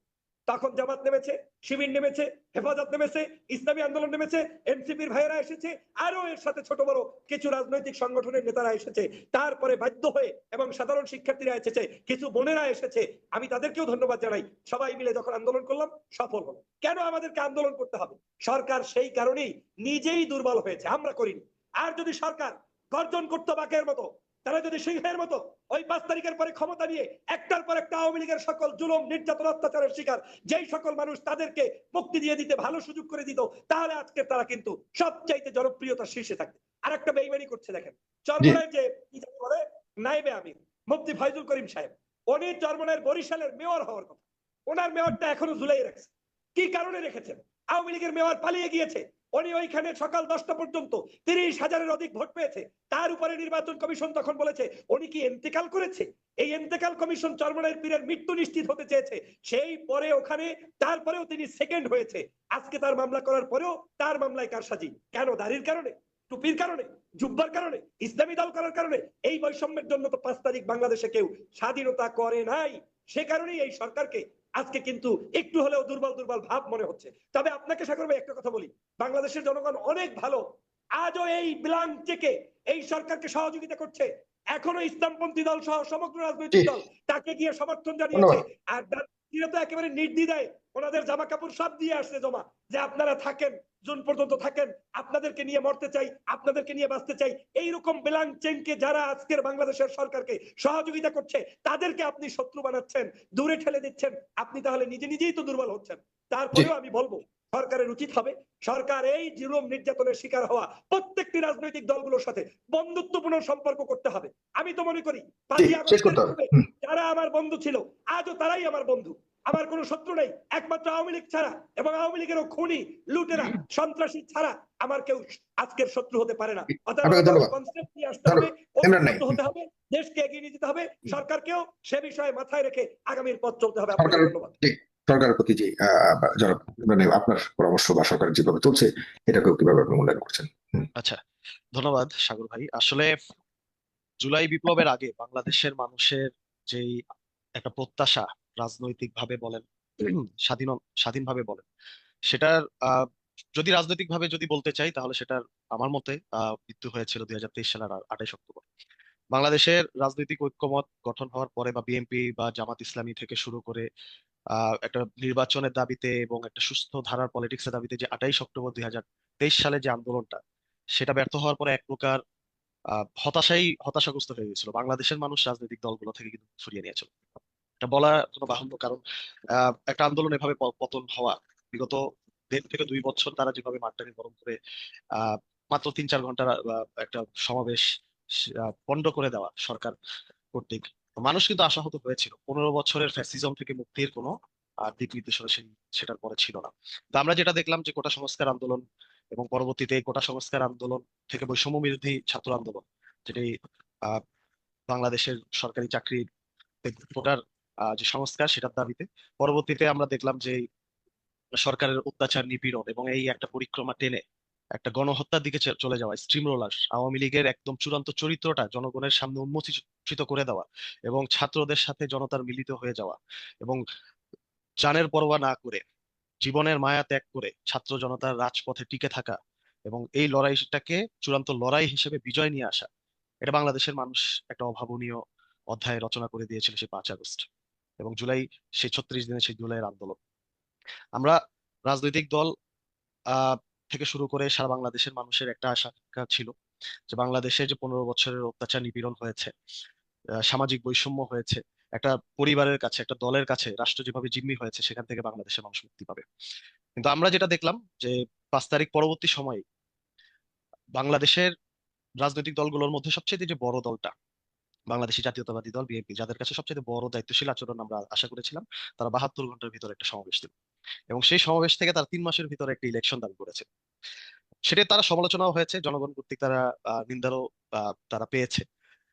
এর পরবর্তী থেকেই তাদের একটাই ইস্যু ছিল, যেটা কিনা নির্বাচন, এবং এখন পর্যন্ত তারা একটা বিষয় আছে। আমরা তাদেরকে বারংবার পরামর্শ দিচ্ছি যে দেখেন, যেটা কিনা আমাদের ইসলাম স্যার উনিও বললেন, যে বাংলাদেশে যদি একটি লেজিট সংস্কারের আগে আবার পুরাতন ধারায় যদি আমরা একটা ইলেকশনের দিকে যাই, তাহলে বাংলাদেশের বর্তমান রাজনৈতিক দল, বড় বিএনপির কথাই যদি আপনি ধরেন, বিগত 10 মাসে তাদের যে রাজনৈতিক বিশৃঙ্খলা, এবং আজকেও দেখবেন তিতুমির কলেজে যে একটা মব করা হলো ছাত্র, একদম বৈষম্যবিরোধী ছাত্র, তার উপরে, এটি কিন্তু আমাদেরকে বার্তা দেয় যে ক্যাম্পাসগুলোতে ছাত্রলীগের পূর্ববর্তী চরিত্র, একই সাথে পাড়া মহল্লায় আওয়ামী লীগ এবং তাদের দস্যু বাহিনীদের যে অত্যাচার, নিপীড়ন ছিল, সেটা কিন্তু একটি বার্তা দেয়। মানুষ কিন্তু আশঙ্কা করে যে আসলে আমরা আহ যেই বিপ্লবটা ঘটালাম, যে পরিবর্তনটা ঘটাতে চাইলাম, সেই পরিবর্তনটাকে আদৌ রাজনৈতিক দলগুলো দ্বারা পরবর্তীতে সম্ভব কিনা। তো সেই জায়গাটায় আমরা প্রশ্ন টেনেছি যে বিচারের আগে সংস্কার, সরি, নির্বাচনের আগে সংস্কার। নির্বাচনের আগে সংস্কারটা এর জন্যই প্রয়োজন যাতে করে রাজনৈতিক দলগুলো একটা ফ্রেমওয়ার্কের ভিতরে চলে আসে, রাজনৈতিক দলগুলো একটা কাঠামোর ভিতরে চলে আসে, যাতে এই কাঠামোর, এই স্ট্রং কাঠামোর বাইরে তারা চাইলেও কোনো প্রকার বা বের হতে না পারে। পরিবারতন্ত্রের বাইরে রাজনীতিটাকে নিয়ে যাওয়া, ব্যক্তিকেন্দ্রিক রাজনীতি থেকে দল কেন্দ্রিক রাজনীতি এবং রাষ্ট্রের জন্য রাজনীতি, সেই জায়গাটায় নিয়ে যাওয়া। এর জন্য আমরা সবসময় বলে আসছি যে সংস্কারটাকে আহ যথাযথভাবে সম্পন্ন করেই নির্বাচনের আগে নির্বাচনের দিকে যাওয়া উচিত। এখন আপনি দেখেন, আহ বর্তমানে আমরা যে সংবিধানটা আছে এই সংবিধানেরও কিন্তু আমরা মানে পরিবর্তন চাচ্ছিলাম গণপরিষদের মাধ্যমে। এখন এই সংবিধানের পরিবর্তন কেন দরকার? এই সংবিধানের দোহাই দিয়ে কিন্তু বিগত 3টি ইলেকশন করেছে।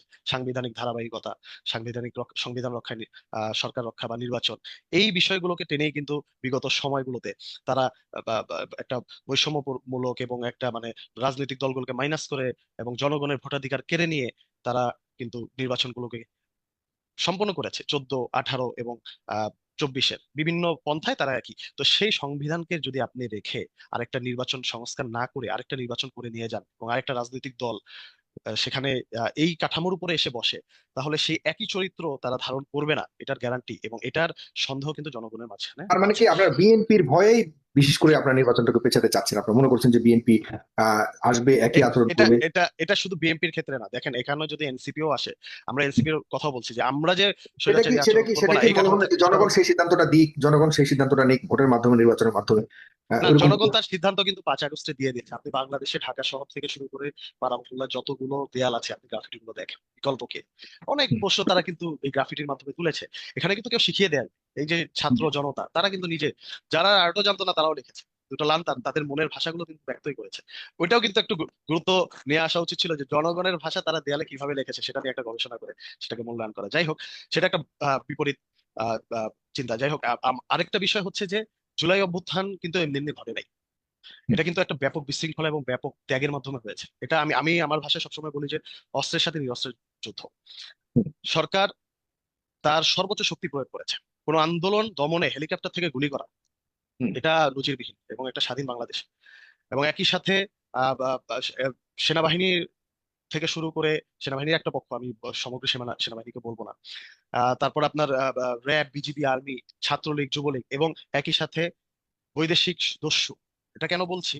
কারণ তদন্ত রিপোর্টে উঠে এসেছে, তাজুল ইসলাম তার বক্তব্যে উঠে এসেছে যে সেখানে বেশ কিছু আহতদের কাছ থেকে এই ধরনের বক্তব্য এসেছে যে ভিনদেশী কোনো কেউ কেউ ছিল, বিশেষ করে উত্তরা অঞ্চলে, তারাও এই কিলিং মিশনে কিন্তু অংশগ্রহণ করেছে। সুতরাং এটা কাদের দিকে ইঙ্গিত করা যায় সেটা কিন্তু বলা ভালো, এটা কিন্তু স্পষ্ট। তো এত 2000-এর অধিক শহীদ আমরা এখনো পুরো চূড়ান্ত করতে পারি না। আমাদের একজন ভাই কিন্তু গত 2 দিন আগে মারা গেলেন থাইল্যান্ডে চিকিৎসা অবস্থায়, কিন্তু তিনি মারা গেলেন, তার জানাজা আমরা পড়লাম। সেখানে আমরা বড় কোনো দলের তেমন নেতৃবৃন্দ কেউ দেখলাম না। সেখানে লক্ষ মানুষের উপস্থিতি হওয়ার উচিত ছিল, আমি নিজেও ছিলাম। তো এটা কি বার্তা দেয়? একই সাথে প্রায় 40,000 মারা ছাড়া। তারেক ভাই বললেন যে একজন বা 4জন বিষ খেয়ে তারা আত্মহত্যা করার চেষ্টা করেছেন। রাষ্ট্রের 5 তারিখের পরে রাষ্ট্রের উচিত ছিল যে শহীদ পরিবারগুলো, তাই 5 তারিখের পরে রাষ্ট্রের উচিত ছিল যারা আহত হয়েছে তাদের আহ, সকল দায় দায়িত্ব নিয়ে নেওয়া, চিকিৎসার জন্য সর্বোচ্চ টুকু করা, এবং একই সাথে রাজনৈতিক দলগুলো বারবার এই বিষয়গুলোতে আহ, জোর দেওয়া, বারবার এই বিষয়গুলোতে আহ, সরকারকে চাপ প্রয়োগ করা।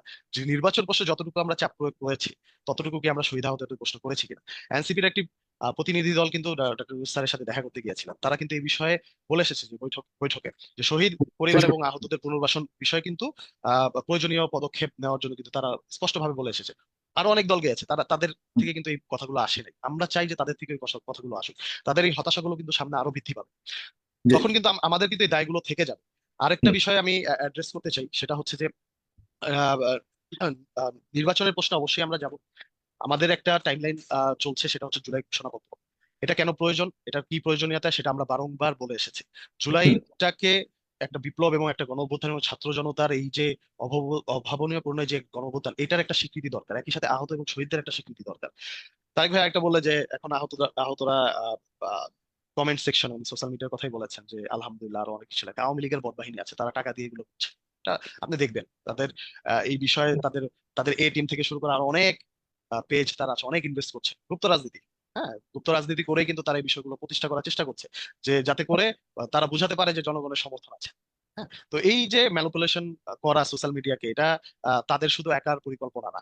এখানে তাদের নিজস্ব ইন্টেলেকচুয়াল এবং বহির্বিশ্বের ইন্টেলেকচুয়াল এটা নিয়ে কাজ করছে। এই হতাশাগুলো কিন্তু কাজ করবে। আমরা যদি এই জুলাই ঘোষণাপত্রটা না দিতে পারি, আহতদের বিষয়ে বা শহীদ পরিবার বিষয়ে যদি নিরাপত্তাটা নিশ্চিত করতে না পারি, তাহলে একটা রাজনৈতিক সরকার কতটুকু এসে তাদেরকে ওন করবে সেটা কিন্তু 10 মাসে আমরা আজ পেয়েছি। একদম স্পষ্ট, তাদের সুন্দর কথা দায়িত্বশীলতা। বলেছেন। জি, খুব খুব এবং সচেতন কথা বলেছেন। একটু বলতে চাই যে গতকালকেও কিন্তু রুহুল কবির রিজভী সাহেব উনি কিন্তু গিয়েছিলেন এই 4জন আহতদের দেখতে। আপনি তাদের এই আহতদের বক্তব্যগুলো দেখেন, বিএনপি হুম। এখানে কোনো কাটছাট নাই। তাদের বার্তা কিন্তু অত্যন্ত স্পষ্ট। আমাদেরও রাজনীতিবিদ যারা আমরা রাজনীতি করছে নিজেদের প্রতি পারস্পরিক কাদা ছোড়াছুড়ি না করে, যেটা একেবারে মূল, যেটা একদম বেসিক, সেই জায়গাটা থাকা উচিত। বহির্বিশ্বে ষড়যন্ত্র আছে, র নিয়ে অনেক কথা হয়েছে, ভারতের জি, জি, এখানে ঐক্যবদ্ধ গভর্নমেন্টে অনেক হওয়া কথা ছাড়া হয়েছে। আর কোনো বিকল্প নাই। জি, আমি তারেক রহমানের কাছে চারটা যেতে চাই। চারটা মৌলিক জায়গা আমি একটু শেষ করে যেতে চাই। চারটা মৌলিক জায়গা আমাদের অ্যাড্রেস করাটা খুব দরকার, ঠিক আছে? একটা হচ্ছে সংস্কার, গণপরিষদ, বিচার, জুলাই ঘোষণাপত্র। এই বিষয়গুলোতে যদি আমরা ঐকমত না করতে পারি এবং এটা সম্পূর্ণ না করে যদি আমরা নির্বাচনের দিকে যাই, তাহলে জুলাই বিহাত হয়ে যাবে।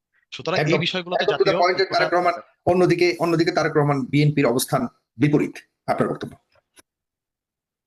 জি, অসংখ্য ধন্যবাদ। এই সাউন্ড বন্ধ করেন তো একটু, কার মোবাইল এটা? হুম। ওকে, জি, থ্যাংক ইউ। জুলাই গণ অভ্যুত্থানের পরে আমাদের সবারই একটা স্বপ্নের জায়গা ছিল যে আমাদের কষ্ট দূর হবে, সাফারিংস দূর হবে এবং আমরা একটা সুন্দর বাংলাদেশ পাবো, ন্যায় বিচারের বাংলাদেশ পাবো। জুলাই গণ অভ্যুত্থানে যারা গণহত্যা করেছে তাদের বিষয়ে আমরা বিচার পাবো। কিন্তু আমরা দেখতে থাকলাম একের পরে এক এই গণহত্যা জড়িত তাদেরকে জামিন দেওয়া হলো। 665 জন, 685 জন, তারপরে 700 জন, এভাবে আমরা দেখলাম 750-এর উপরে জামিন দেওয়া হয়ে গেল। ঠিক আছে, যেটা আপনার হলো যারা অপরাধী করছে তাদেরকে একটা বের হয়ে যাও তোমরা, বা এরকম একটা এক্সিট দেওয়ার একটা ব্যবস্থাপনা। তো আমরা হুম। কিন্তু এই যে একটা অপরাধের শাস্তি পাইলাম না, এটা কিন্তু আমাদের জুলাইয়ের পরে সবার একটা আশঙ্কা ছিল যে আমাদেরকে যেরকম কষ্ট দিয়ে মারলো তাদেরও একটা বিচার হলো। এই বিচারটা সাবের হোসেন চৌধুরীর করা গেল না কেন? আমাদের সরকারের উপদেষ্টাদের কেউ তার আত্মীয় হয়, তাই না? তাহলে আত্মীয় হইলে তাকে বাঁচায় দেবে? তো এই গণঅভ্যুত্থানের পরে আমাদের অনেক স্বপ্ন ছিল। এই গণঅভ্যুত্থানে আমাদের টিম কাজ করলো, নুরুল হক নুরদের টিম কাজ করলো, বিএনপি, জামাত, অপরাপর আমরা সবাই দীর্ঘদিন কষ্ট করছি, তাই না? দীর্ঘদিন কষ্ট করছি, জেল খাটলাম, 3বার গুম হইলাম। আমাদেরকে অত্যাচার করলো, কত অত্যাচার করছে, কান্নাকাটি করছি, মারতেছে, আল্লাহ বাঁচাও, আল্লাহ বাঁচাও, আল্লাহ তোমার কাছে বিচার দিলাম, ও মা গো, মানে মানে কত রকমের টর্চার করতেছে, চিৎকার করছি, তারপরে ছাড়ছে না, আরো চিৎকার করতে ছাড়ছে না, চিৎকার করতে করতে অজ্ঞান হয়ে যাচ্ছে, এইরকম নিপীড়ন আমাদেরকে করলো। তারপরে তার মধ্য দিয়ে আমরা এই গণ অভ্যুত্থানে আমরা একটা সবাই মিলে ত্যাগ স্বীকার করে আমরা বিজয় পাইলাম। এই গণ অভ্যুত্থানের পরে ডক্টর ইউনূস স্যার কি করলো? আমাদেরকে ভাগ করে দিল। কিভাবে দিল? বললো যে অমুক ছেলে হলো মাস্টার মাইন্ড। এই যে ভাগটা করে দিল, এখন আমি এই মতবাদের বিরুদ্ধে কথা বলতেছি, নূর রাশিদ কথা বলছে, শিবিরের ভাইরা কথা বলছে, ছাত্রদল কথা বলছে। এই যে পারস্পরিক একটা দ্বন্দ্ব লাগাই দিল, এই দ্বন্দ্বটা লাগালো কে? কে কখনো বিশ্লেষণ করেছেন? ডক্টর ইউনূস নিজ হাতে এই দ্বন্দ্বটা লাগাই দিছে না, যখন বলছে অমুক মাস্টার মাইন্ড। এই এই টকশোর কেউ যদি বলতে পারে যাকে মাস্টার মাইন্ড বলছে তাকে কেউ চিনতো, এই টকশোতে অবস্থান করে এনসিপির ইমরান নাকি যেন এখানে আছে, সে যদি বলতে পারে, সে যদি দেখাতে পারে যে গণ অভ্যুত্থানের আগে তার সঙ্গে ওই মাহফুজ আলমের কোনো ছবি আছে, দেখাতে পারে, মোবাইলটা খুলুক, ক্যামেরাটা অন করুক, দেখাক এখানে। আপনি আসেন, সামনে আসেন একটু, আপনি বলেন আপনি মাহফুজকে চিনতেন, আপনার দলের সহযোদ্ধা যাকে আপনার হলো মাস্টার মাইন্ড বানালো। এই যে ভাগ করে ফেলে আমাদের আমাদের আশা প্রত্যাশাটাকে হতাশ করে দিল। আজকে একটা প্রশ্ন আমি করি, এই যে নাহিদ বললো আসিফের এনসিপির সাথে কোনো সম্পর্ক নাই, মাহফুজের এনসিপির সাথে কোনো সম্পর্ক নাই, দুই উপদেষ্টা। আচ্ছা বলেন তো, বাংলা মাহফুজের এনসিপির সাথে কোনো সম্পর্ক নাই, ছোট মিথ্যা একটা করে একটা জমা করছে মানুষের বিশ্বাসের জায়গাটা দিয়ে, এটা তো মিথ্যা বলছে, এটা তো মানে দুধ ভাতের মতো মিথ্যা বলে যাচ্ছে অবলীলভাবে। একটার পর একটা মিথ্যা বলে যাচ্ছে। এই যে মাহফুজ সহ এগুলো কোনো লোক নাই, কোনো কর্মী নাই, জান শক্তি বৃদ্ধি করলো, এই যে বৃদ্ধি করে এনসিপি, মরে যাওয়া এনসিপি পুনরুজ্জীবিত করার একটা সাপোর্ট দিল। পুনরুজ্জীবিত না ফয়জুল হক ভাই, তাই না? পুনরুজ্জীবিত করলো এনসিপি কে, মরে গেছিল এনসিপি, অপ্রাসঙ্গিক হয়ে গেছিল বাংলাদেশ থেকে। এই যে পুনরুজ্জীবিত করলো, কি করলো? ওই রাইতেই একটা গাল বরাবর জামাত ইসলামকে একটা জুতা মেরে দিল মাহফুজ আলম। পরের দিন নাহিদ মারলো আরেকটা জুতা আরেক গালে। হ্যাঁ, সেই 71-এর ঘটনা নিয়ে। এই যে মানে ভাগটা আমরা হচ্ছে কিভাবে, দেখেন আমাদের মধ্যে বিভেদটা হচ্ছে কিভাবে, কই থেকে আসছে? এই বিভেদ গুলো আমাদের মনে দাগ সৃষ্টি করছে। আরো কি কিভাবে বিভেদ করছে একটা দেখেন, আমরা এই গণ অভ্যুত্থানে সবাই কষ্ট, মার খাওয়ার সময় কিন্তু সবাই ভাগ করে শেয়ার করে মার খাইলাম। ওই যে নাহিদের পাশা কালো হয়েছে, আমারটা অবশ্যই পিঙ্ক কালারের হয় নাই, তাই না? আমারটাও তো কালোই হয়েছে। ফয়জুল হক ভাই, মার খাওয়ার সময় ভাগ করে খাইলাম, আমাদের সহযোদ্ধারা মারা গেল, আমার ছোট সংগঠনে 7 জন মারা গেছে, বেশি না, ছোট্ট একটা সংগঠন আমার 7 জন মারা গেছে। তো আমরা একটা কষ্ট করলাম, কিন্তু গণ অভ্যুত্থানের পরে কি দেখলাম, আমরা এখনো দেশ গঠনের স্বপ্ন নিয়ে আছি। গণ অভ্যুত্থানের পরে দেখলাম যে এই ব্যাপারগুলো শিবালয়ে যায়, এখানে গিয়ে বসে থাকে, জেলা প্রশাসকের অফিসে গিয়ে বসে থাকে, উপজেলা প্রশাসকের অফিসে, ইউনিয়ন হেরা যাইতে পারে, আমি যেতে পারি না কেন? এই যে আমি বলতেছি একটা সুন্দর বাংলাদেশের স্বপ্ন দেখবো, কিন্তু আমি দেখতেছি আমার এক সহযোদ্ধা গিয়ে কারি কারি টাকা বানাচ্ছে। আমি একটা রিক্সা ভাড়া তুলাতে পারতেছি না, আমার সহযোদ্ধা সে মোটা সাকার একটা পাজেরো গাড়িতে করে ল্যান্ড ক্রুজার নিয়ে দাবায় বেড়াতেছে। এই যে জুলাই গণ অভ্যুত্থানের সহযোদ্ধাদের মধ্যে একটা ফ্রাস্ট্রেশন কাজ করতেছে। আমরা কি করলাম? আমরা কি করলাম? হে সরি, আমি কেন চলি না? এই যে দেখেন ভাগটা করে করে ফেলছে কিভাবে আমাদের মধ্য দিয়ে, এবং হুম আরো কিভাবে ভাগ করলেন। আমার সংগঠনের ছাত্র অধিকার পরিষদের সভাপতি সাধারণ সম্পাদক, এরা আমার সারাক্ষণ বলে, তারেক ভাই এই আন্দোলন করে কি করলাম? আমি বললাম, আমাদের তোমাদের দেওয়ার মতো কিছু নাই। 5,000 টাকা দিতে পারবো কোনো এক বড় ভাইয়ের কাছ থেকে নিয়ে, 10,000 টাকা দিয়ে দিতে পারবো, তো কিছু করতে পারে না। কি করলাম?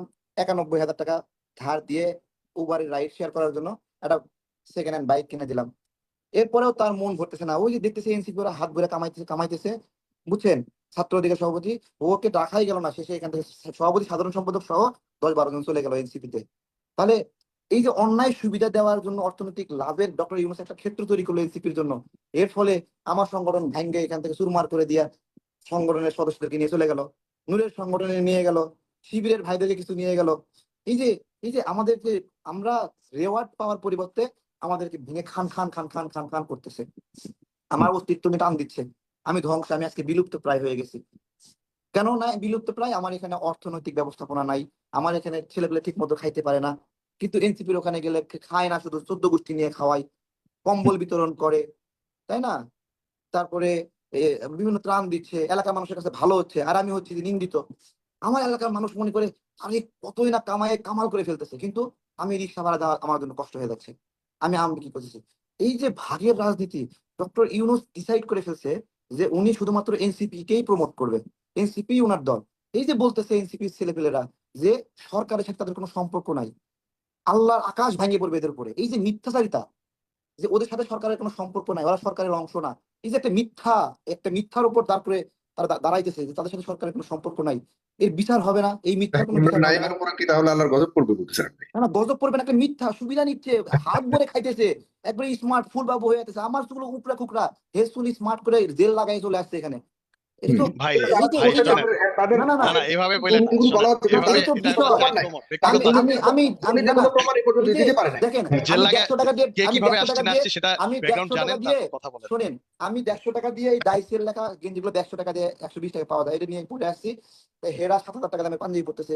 প্রিয় দর্শক, আশা করতেছি ভিডিওগুলো আপনারা সম্পূর্ণ মনোযোগ সহকারে শুনেছেন, দেখেছেন। বর্তমান দেশের অবস্থা, রাজনৈতিক পরিবেশ বেশি একটা ভালো না। এরই মধ্যে আমাদের বাংলাদেশে যেসব কর্মকাণ্ড ঘটতেছে, এইসব কর্মকাণ্ড সম্পর্কে আজকের এই ভিডিওতে আপনারা নানান চাঞ্চল্যকর তথ্য, বিস্তারিত কথা শুনতে পারলেন, বিস্তারিত আলোচনা। রাজনৈতিক বিশ্লেষকরা আজকের এই টকশোতে অংশগ্রহণ করেছিলেন, তাদের মুখ থেকেই আপনারা শুনতে পারলেন। দর্শক, যাই হোক, আজকের ভিডিওটি এখানে শেষ করছি।